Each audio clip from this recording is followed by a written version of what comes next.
Oh, Akbar.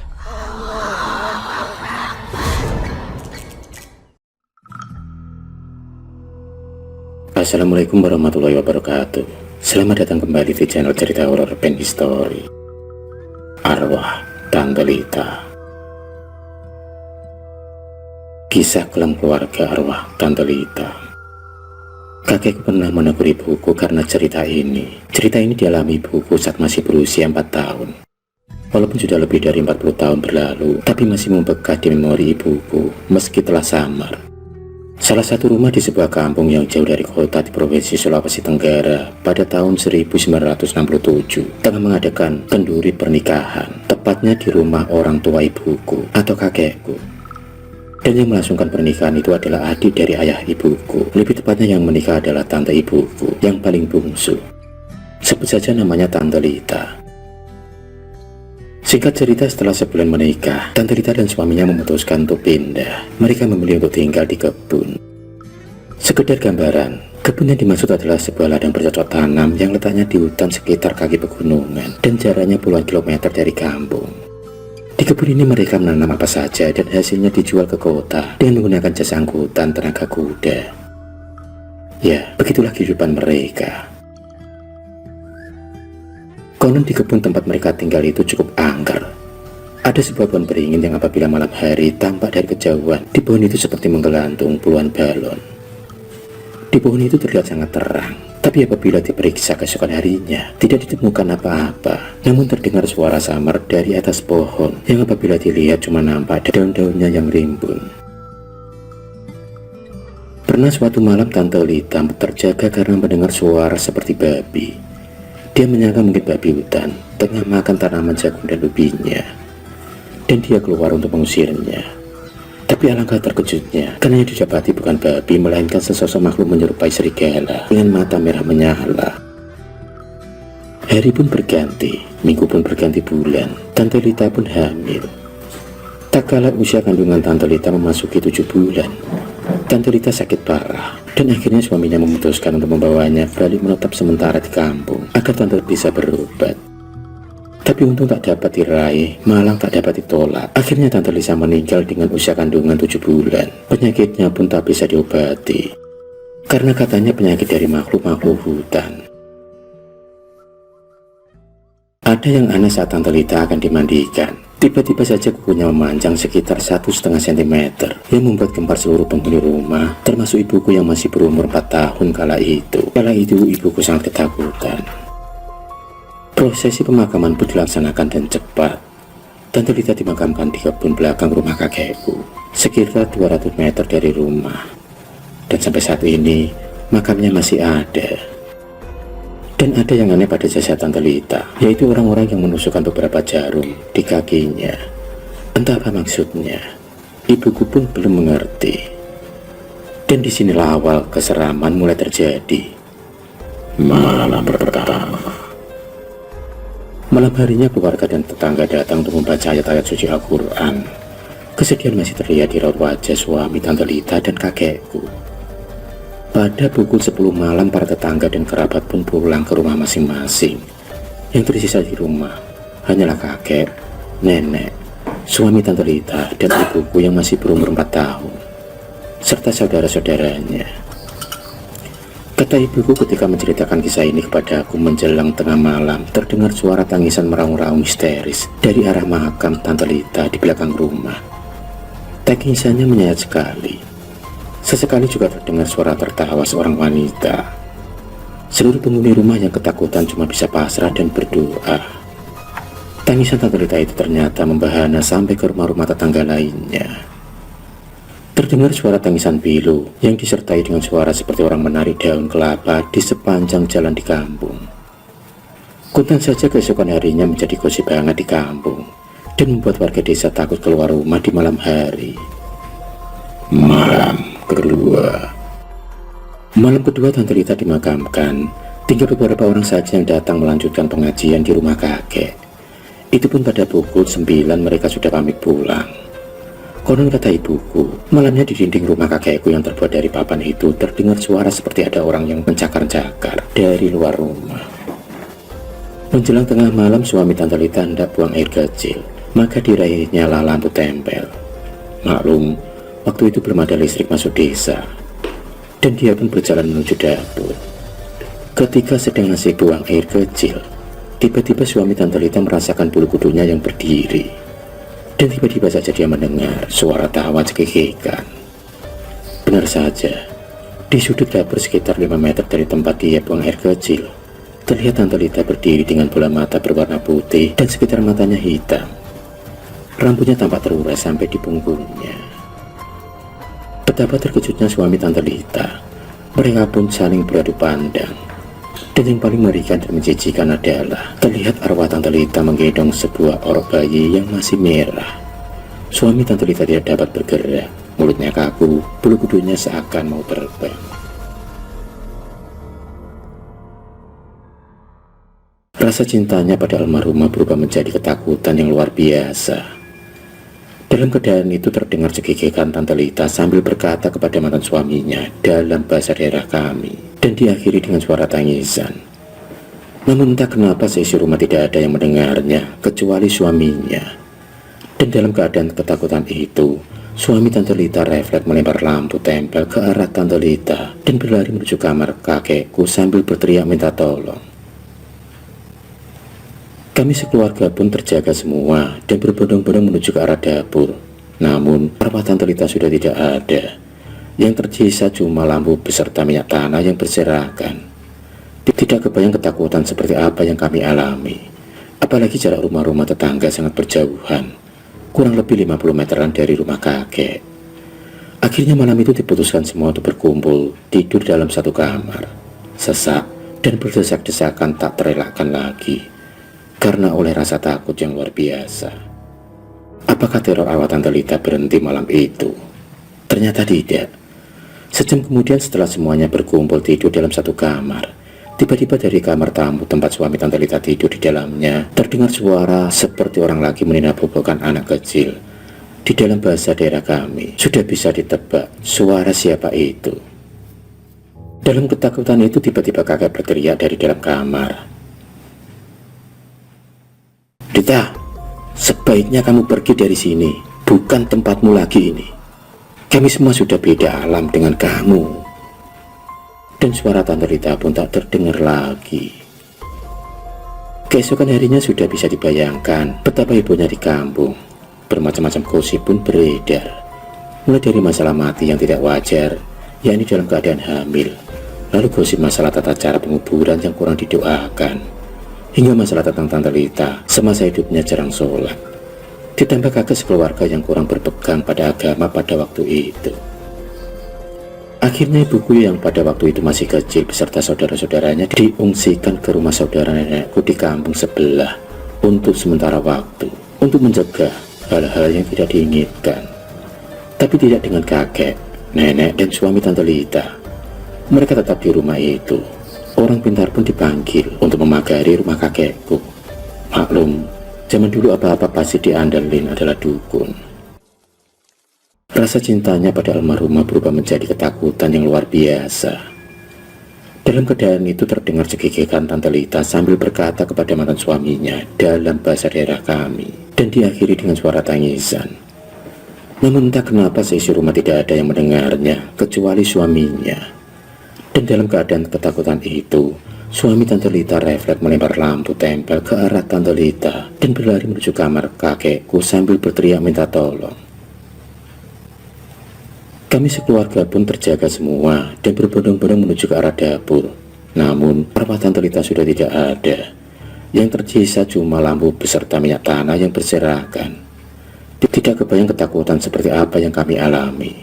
Apalagi jarak rumah-rumah tetangga sangat berjauhan, kurang lebih 50 meteran dari rumah kakek. Akhirnya malam itu diputuskan semua untuk berkumpul tidur dalam satu kamar. Sesak dan berdesak-desakan tak terelakkan lagi karena oleh rasa takut yang luar biasa. Apakah teror arwah Tante Lita berhenti malam itu? Ternyata tidak. Sejam kemudian setelah semuanya berkumpul tidur dalam satu kamar, Tiba-tiba dari kamar tamu tempat suami Tante Lita tidur di dalamnya, terdengar suara seperti orang lagi meninabobokan anak kecil. Di dalam bahasa daerah kami, sudah bisa ditebak suara siapa itu. Dalam ketakutan itu tiba-tiba kakek berteriak dari dalam kamar. Lita, sebaiknya kamu pergi dari sini, bukan tempatmu lagi ini. Kami semua sudah beda alam dengan kamu. Dan suara Tante Lita pun tak terdengar lagi. Keesokan harinya sudah bisa dibayangkan betapa ibunya di kampung. Bermacam-macam gosip pun beredar. Mulai dari masalah mati yang tidak wajar, yakni dalam keadaan hamil. Lalu gosip masalah tata cara penguburan yang kurang didoakan. Hingga masalah tentang Tante Lita semasa hidupnya jarang sholat. Ditambah kakek sekeluarga yang kurang berpegang pada agama pada waktu itu. Akhirnya ibuku yang pada waktu itu masih kecil beserta saudara-saudaranya diungsikan ke rumah saudara nenekku di kampung sebelah untuk sementara waktu, untuk mencegah hal-hal yang tidak diinginkan. Tapi tidak dengan kakek, nenek, dan suami Tante Lita. Mereka tetap di rumah itu. Orang pintar pun dipanggil untuk memagari rumah kakekku. Maklum, zaman dulu apa-apa pasti diandelin adalah dukun. Malam ketiga. Malam ketiga di rumah kakek masih diadakan pengajian. Tapi sudah bisa ditebak, mereka para tetangga tidak bisa berlama-lama. Kali ini yang tersisa di rumah kakek adalah kakek, nenek, suami Tante Lita, dan dua orang saudara dari nenekku, om ibuku yang datang menemani. Kebetulan rumah kakek terdiri dari 3 kamar tidur, yakni kamar tidur utama tempat kakek dan nenekku tidur, kamar tidur ibuku beserta saudara-saudaranya yang kini ditempati untuk tidur suami Tante Lita beserta 2 omnya ibuku yang datang menemani, serta kamar tamu yang kini lagi kosong. Kata ibuku yang menceritakan kisah ini padaku mengatakan, malam itu hujan agak rintik dan bulan agak tertutup awan. Seisi rumah pun mencoba untuk memejamkan mata. Namun beberapa saat kemudian, ketika mereka semua mulai tertidur, tiba-tiba terdengar suara yang berasal dari kamar tamu membangunkan seisi rumah. Semua berlari ke kamar tamu dan mendapati kaca lemari pakaian pecah. Dan yang lebih mengejutkan lagi, kasur dan sebelah sudah koyak seperti dicagar sesuatu. Kabut pun berserakan. Kali ini nenekku benar-benar ketakutan dan meminta diantar ke rumah saudaranya malam itu juga. Tapi kakekku menenangkan nenek dan mengatakan besok pagi saja. Belum reda rasa takut mereka, tiba-tiba saja suara gaduh terdengar dari dalam dapur. Kakek pun berlari ke kamarnya dan mengambil sesuatu di bawah kolong tempat tidurnya. Sebuah barang yang cukup tajam. Lalu kakek melangkah ke dapur dengan pelan-pelan. Tiba-tiba piring dan gelas berhamburan ke lantai dapur dan diantaranya sudah pecah.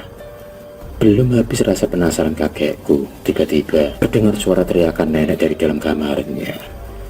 Kali ini kakek, suami almarhum Tante Lita, beserta 2 orang adik nenek berlari menyerbu kamar. Dan didapatilah nenek ketakutan lemas. Dengan terbata-bata, nenek berkata sembari menuju ke arah sudut kamar. Ternyata pada waktu kejadian kegaduhan di dapur, nenek memilih lari ke kamar untuk bersembunyi. Niat untuk menghindar tapi justru ketemu dengan arwah Tante Lita yang menggendong bayinya di dalam kamar. Namun kini arwah itu sudah hilang dengan meninggalkan aroma kapur barus. Akhirnya malam itu mereka berkumpul di ruang tengah guna menunggu subuh. Rasa kantuk pun sepertinya lenyap. Tapi belum lama mereka hendak menenangkan diri. Tiba-tiba dari arah belakang rumah terdengar suara anjing yang mengeluarkan suara tertentu. Dan rupanya kakek sangat paham akan suara anjing tersebut. Dengan berbekal parang tajam yang masih melekat di tangannya, tiba-tiba kakek berlari ke arah dapur dan membuka pintu dapur. Kakek kemudian segera menyerbu ke tempat di mana dia mendengar suara anjing tersebut. Sambil mengayunkan parang ke arah rumpun pisang, tak jauh lagi, sebuah anak pohon pisang tumbang terkena sabetan parang. Namun baru saja beberapa detik, tiba-tiba anjing tadi menyalak lagi. Kali ini berasal dari arah rimbunan kopi sekitar 15 meter dari tempat kakek berdiri. Dari remang-remang rimbunan kopi itu terlihat arwah Tante Lita berdiri. Dengan sigap, kakek pun berlari mendekati rimbunan tersebut dan mengibaskan parangnya ke arah arwah adiknya itu. Tapi lagi-lagi cuma ranting dan daun-daun kopi saja yang berguguran. Dan arwah Tante Lita telah hilang lagi. Aku yang mendengar cerita ini dari ibuku sempat berpikir, apa iya parang bisa melukai makhluk halus?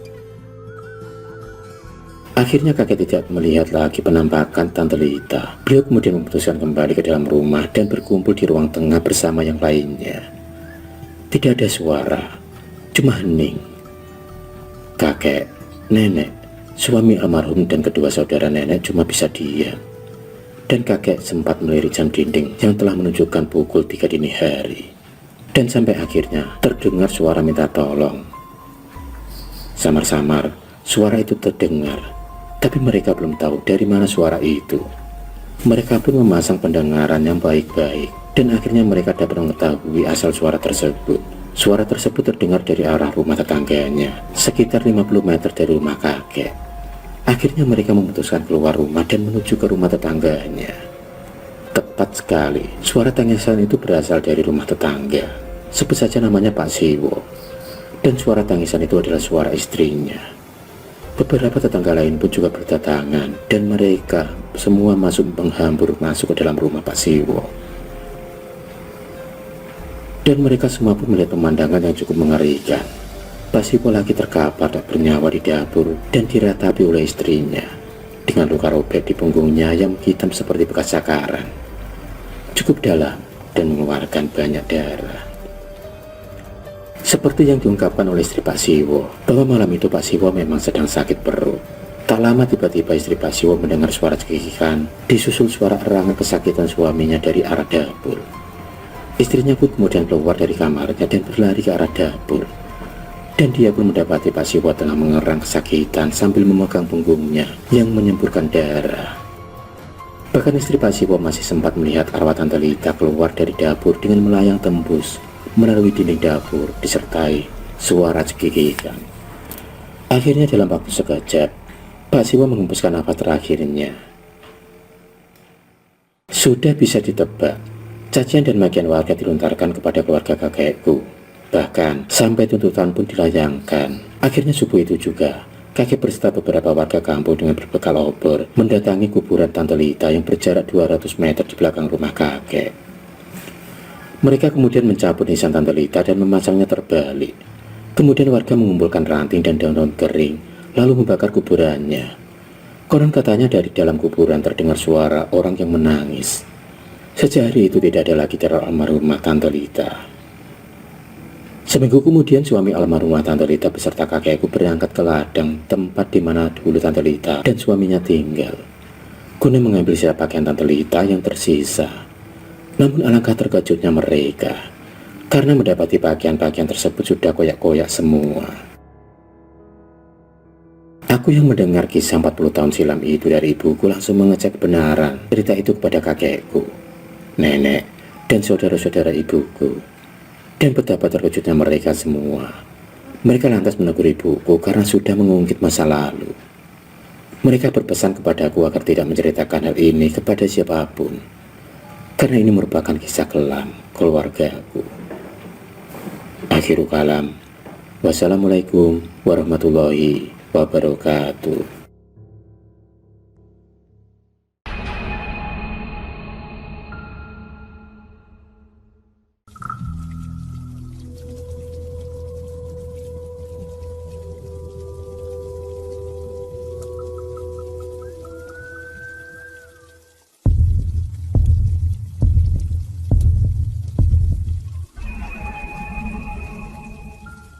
Terima kasih sudah menonton video cerita bergambar ini. Klik subscribe untuk terus mendapatkan video-video cerita bergambar selanjutnya. Semangat berkarya.